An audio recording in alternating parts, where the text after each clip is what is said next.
Sono ufficialmente iniziati i lavori di ristrutturazione della residenza universitaria Tartaglia nel cuore del quartiere Cave di Padova, chiusa dal 2012 e da allora in stato di abbandono. L'intervento promosso da ESU e dalla Regione Veneto prevede il recupero completo dell'edificio. L'obiettivo è restituire agli studenti una struttura moderna, sicura e accessibile, con 89 posti letto e spazi comuni distribuiti su 5 livelli, tra cui aule studio, palestre e servizi condivisi. Finalmente riusciamo a restituire al quartiere questo stabile dove ci saranno 89 posti letto interamente raggiungibili anche da studenti con disabilità.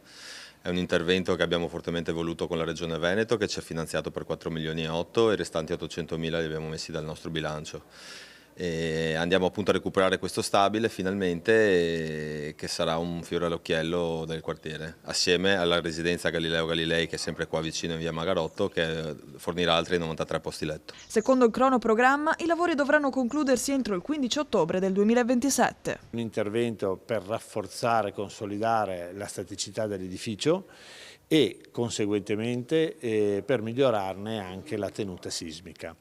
Questo è un aspetto fondamentale per l'azienda. Dopodiché sono 5 piani fuori terra